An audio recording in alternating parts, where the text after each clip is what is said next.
This week's best MMA bets, we're talking UFC 289. I'm going to give you guys my most confident picks, favorite underdogs, the lock of the week, which is a dog, a big dog. Then we'll talk value bets slash props, and we'll finish it out with the parlays. Make sure you guys smash that like button. If you're new to the channel, subscribe, turn the post notifications on, and make sure to share the video as well. Looking forward to bringing the fire this weekend and trying to bounce back. Last week, the dog money lock, so for some of you even money, but I played it at plus 110. Abu Bakar, the OV, Nurmagomedov, the great name, took an unfortunate L against Zaleski. I was disappointed. Fuck! Fuck! Split decision loss. God damn it. Oh, that was the worst Dagestan performance of all time. What the fuck, man? Very disappointed. Ultimately, that's how the game goes sometimes. With Abu, he's focused way too much on cage control and holding Zaleski there as opposed to following up with his strikes when he was having early success with his punches. He's a grappler, we know that, but I really wish we could have saw a little bit more of like a well-versed MMA game. It's part of it. There's ups, there's downs, but we're bouncing back with fire this week. And the most confident picks last week were pretty fuego. So, feeling pretty good. Just need to turn it up on that dog money lock. Let's get into now the most confident picks section, and let's talk about the two of them. We got Blake Bilder and Mike Malott. These are the two most confident favorites. They're favorites that I feel highly likely are going to succeed on Saturday and be victorious. First, let's talk about Blake Bilder. As of right now, sitting around that minus 240 range as a favorite. It's not a beautiful money line tag. It's not super close. Obviously, we'll get to that with the favorite dog section. This one here, I like in a parlay. At the end, you'll hear it in a parlay. I have one set that's some nice plus money. And this name, Blake Bilder, I see beating Nelson. I think he's got a strength advantage, clearly a grappling edge over Kyle Nelson. Where he could potentially get himself into his most troubling spots is if he gets reckless in the stand-up against a dangerous striker. Nelson, though, is not top tier. He's 1-4-1 in the UFC. He still had okay moments in fights. But when you have a strong grappler on top of him, I think Bilder with those capabilities, the win is there. Now, as far as propping this fight up, I've officially predicted that Blake Bilder is going to win it on the judges' scorecards. That sits at plus 250.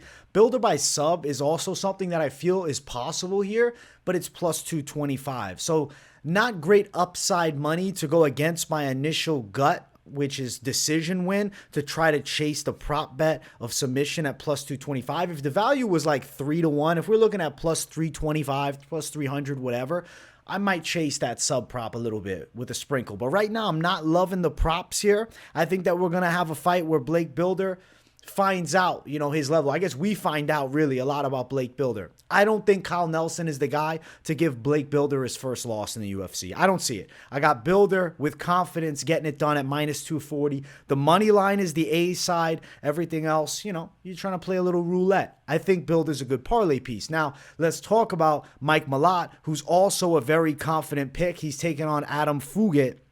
I also feel like Mike Malott has a very good chance to win this fight inside the distance. So a little more confident, prop-sided with this matchup. Now, as far as the money line, it's minus 205 for Mike Malott. Fugitt sitting at plus 175.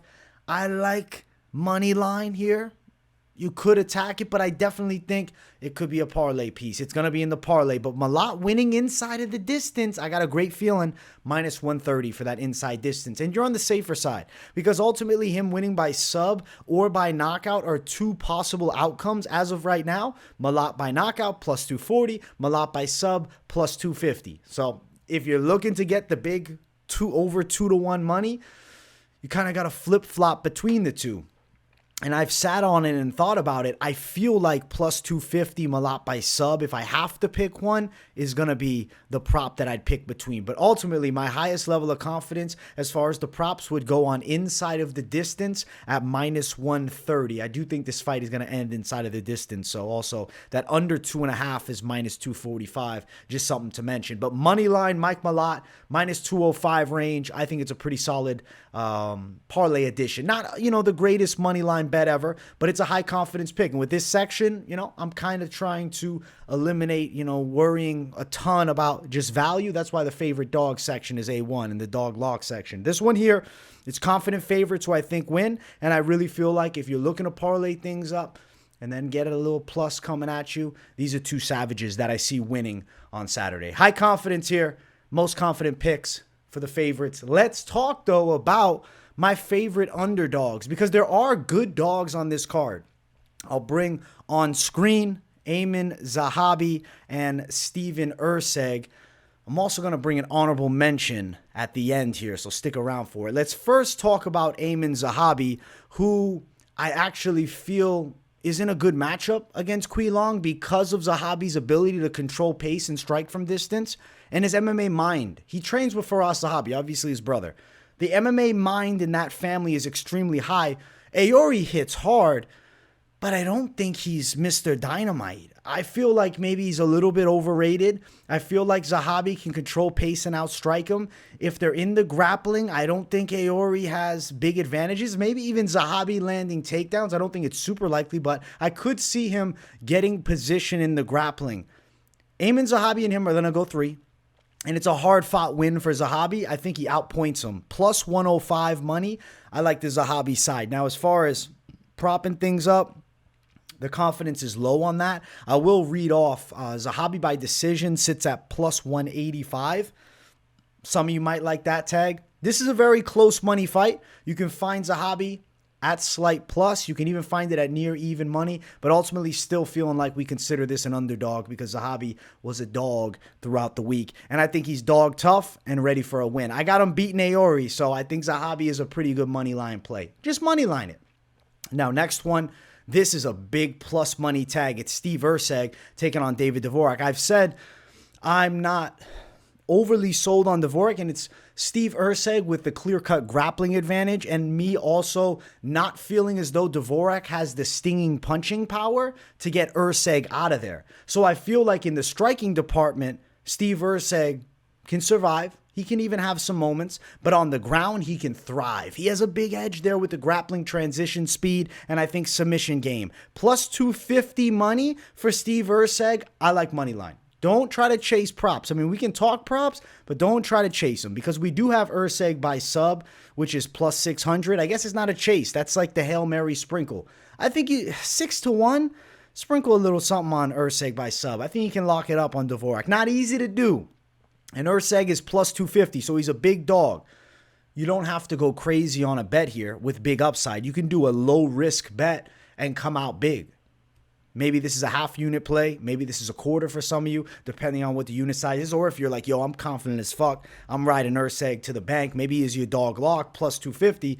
You get some big plus money if you go heavy at it. But be smart. Be intelligent. I do think Erceg wins. I think there's a real chance for sub, but ultimately the props, we're playing chance here. Big chance. We're playing chance even on the dog pick. But ultimately, the prop is the highest risk. Plus 600, though. 6-1, possibility. Possibility. Not the most confident call, but possibility here. I like the straight heavy money line. Now, the honorable mention to this section is Mariah Oliveira, who originally opened at minus 125 and is now sitting at minus 105. So Oliveira has become a slight underdog, and I think she has an advantage over Diana Belbita on the ground and in the striking speed. So Oliveira, you know what? She might be the sleeper dog play of the week. I know it's women's MMA and shit's fucking always crazy with women's MMA. But this one here, I think Oliveira getting her hand raised, there's a good chance of it. Minus 105. You just got a money line this one. You don't got to go crazy chasing. The over 2.5 is 3-1 at minus 300. I think that over happens as well. But I would just rather money line, minus 105. then try to, oh, I don't want to pick a winner. Let me parlay the minus 300, and then somehow Oliveira subs her. Give me Oliveira, minus 105 money line, a sneaky, slight dog money play to add maybe to a parlay, or even you're just attacking the first fight of the night with an early money line. And we're betting a little bit women's MMA and coming out big because I see a W happening here. Guys, I want to jump to the next section. It's Lock of the Week.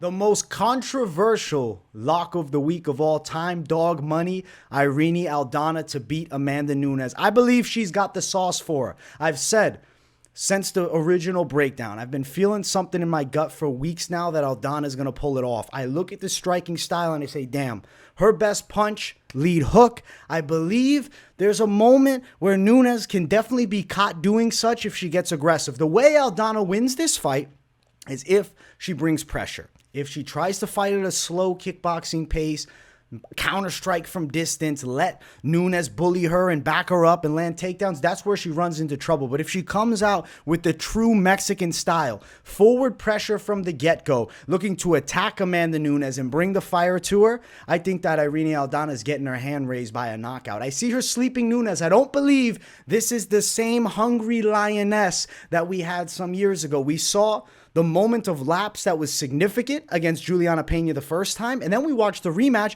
and Nunes is still getting caught with sloppy punches by a Juliana Pena who is two-tier step down in the stand-up department to Irene Aldana's Mexican-style boxing. And also note, we know Aldana sees Nunes thinking ground. I believe Nunes is going to look to wrestle here. That's probably a smart bet for her because in the striking department, Aldana is one of the heaviest female punchers in the women's bantamweight division, maybe in women's MMA right now because she has clean flash knockouts with that left hook. It's her best punch. And I'm telling you, I've been feeling it for weeks. And I'm calling it right now. Aldana is going to sleep Amanda Nunes with a hook. Now, it's plus 250 for Aldana to win. Big dog money. We're going savage mode for it. I like it. Aldana to win by KO. That sits at plus 550.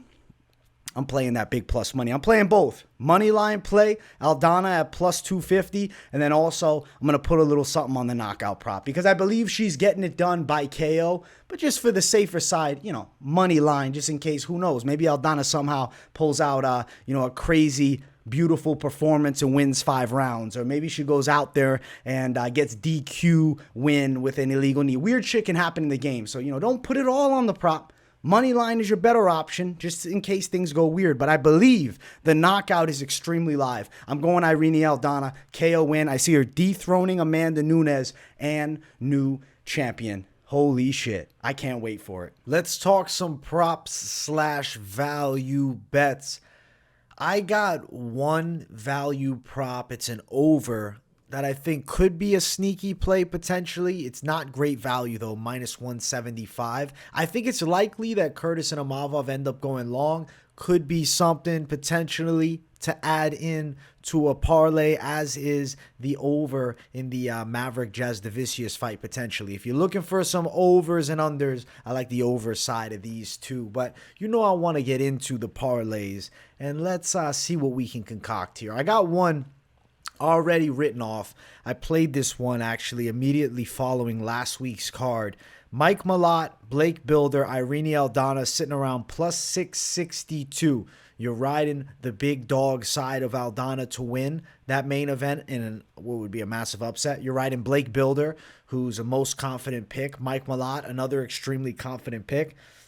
I like the line. I like the numbers, but I also do understand some of you will not be crazy about playing Irene Aldana. So for that reason, we got more than just that. I'll put Builder on the slate though, and I am going to line him up with the side of Mike Malott as well. Just plus 114 money if you just played these two, which is actually pretty nice here. If you're looking to play a close money favorite, somebody like an Amian Zahabi could potentially be a lineup, plus 318 for that. If you do like the over in the Curtis fight, this is really where it could come into play. It brings you to plus 558. I think this is a potential playable parlay to cash, man. with a close money line of Zahabi. Now, if you're not crazy about that, you're like, listen, I'm looking for the higher confidence as opposed to even trying to find the dog money. Respect.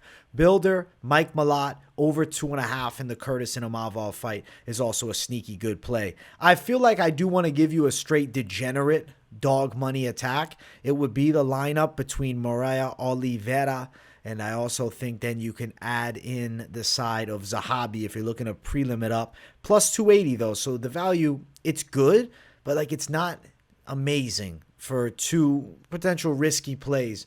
I do want to just go nuts with it, so let me put Aldana in it too. So it's plus 1,200. If you got Oliveira, Zahabi, and Aldana, it's plus 1,272. A much more risky play, but to the style of the first one I listed off with a 3-fighter pick. Yeah, I like some of the overs here, like Maverick and Jazz Davicius.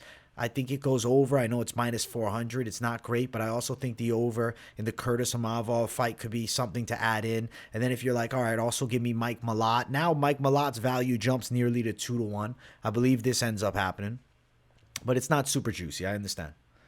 It really isn't that juicy. There's no juice on it. Add Marc-Andre Barriault for some value and just to mix things up instead of having it all ride on Builder. That could be something to look at. Plus 417 for that. I kind of want to just stay away from having like a Beneil in my play because I think he's in for a hell fight. Even though I'm picking him, I know the fucking game of Charlie O. And then some of the plays you probably skip out on the dog money lock Aldana, and maybe you're mixing in like an Urseg play with a Blake Builder on the prelims. I think that could be pretty sneaky, plus 390 for that. Or maybe you're even going Urseg with Oliveira, Urseg Oliveira Builder to start the night off early with the sniper, plus 857. That could be something. And if you're like, listen, I'm not playing Urseg, you still get plus 173 for Builder Oliveira. So there are some sneaky plays. I think we got some good calls coming. I'm excited as hell for this card. You guys know it. I'll be live for the entire thing, so make sure you come enjoy the fight companion with your boy. Much love to the people watching. I hope you guys enjoyed today's show. Make sure to smash the likes. If you're new to the channel, subscribe. Turn the post notifications on and make sure to share the video as well. Definitely let me know in the comments what is your lock of the week and also some of your favorite bets on the card. Much love, people. Thank you all for tuning in. If you got nothing to say, as always, drop a W in the chat, and I will see you all in the next one. Peace, everyone.